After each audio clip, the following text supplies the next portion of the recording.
It wasn't such a friendly reunion between David Backes and his former team in the St. Louis Blues in Game 1 of the Stanley Cup Final. I'm Sierra Goodwill here with Evan Marinofsky. And the Bruins obviously defeating the Blues 4-2 in Game 1, overcoming that 2-goal deficit early on in the second period.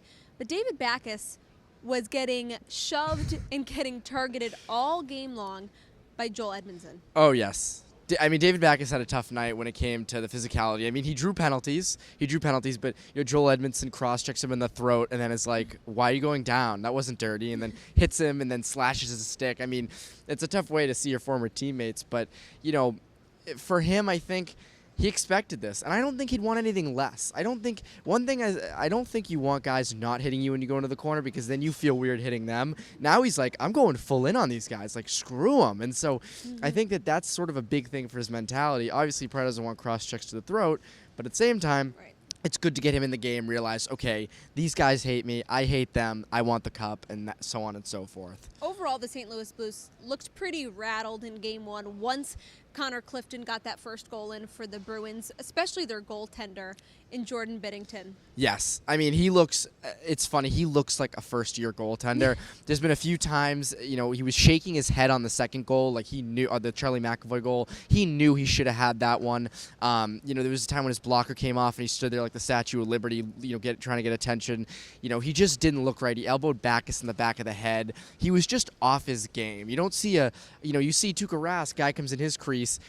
I mean, he's not hitting him. He's just kind of moving out of the way when they find out. I mean, if they're hitting him, he'll hit back. But if they're just sauntering into the crease, he kind of moves out because he's trying to stay on his game. And Binnington didn't do that Monday night. And I think that for him, it cost them the game. I mean, they imploded after going up 2-0, and that shouldn't happen to a Stanley Cup Final team. Well, CLNSmedia.com and betonline.ag are giving you the opportunity to win 2 free tickets to game number 2 of the Stanley Cup Final here at TD Garden on Wednesday night. It includes the pair of tickets, a very special VIP experience pregame, and so much more. If you want more information, head to clnsmedia.com/cup.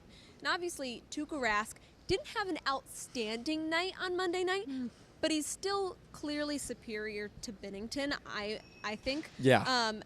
Just especially seeing them on the ice together tonight. But also the St. Louis Blues didn't take advantage of having the Bruins down where they wanted them, down 2-0 in their own building, off a long layoff. They couldn't really take advantage. They couldn't stay composed when things weren't going their way. They took too many penalties. They allowed 5 power play opportunities for a team that's red hot on the power play. What's funny is you have Tuukka Rask coming off this layoff. You score 2 straight goals. I thought the floodgates were going to open after that Tarasenko goal. Yeah.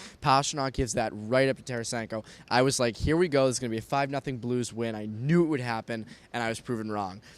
I cannot believe that in that second period, after that Tarasenko goal, they got outshot like 18-2, 18-3 in total in the second. I mean, that is terrible. That's pitiful. For a guy like Rask who's coming off a 10-day layoff, we've said it all week. Can he watch our videos? Can he read our stuff? Literally, we've been saying all week, 10 days, he's going to be rusty. They scored 2 goals, and then they just stopped shooting the puck. They stopped getting any sustained pressure, and it cost them the game. I mean, I don't know how you don't take advantage of a guy like Rask because he wasn't sharp tonight. I mean, he wasn't insane. He was fine. Right, he did his job. He had, 18 shots? Yeah, Jinx right there.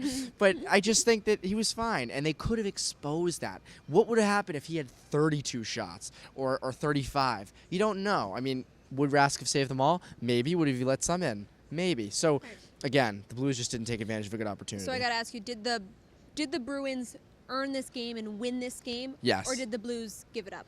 Oh, that's tough. I think the Bruins won it because, just look at the shot differential. They were in the upper 30s, and the Blues didn't even break 20. They got 3 shots in the second. I think the Bruins 100% earned this, but it came at a lot of Blues mistakes. 5 power plays. Again, the Bruins converted on, I think, 1 of those.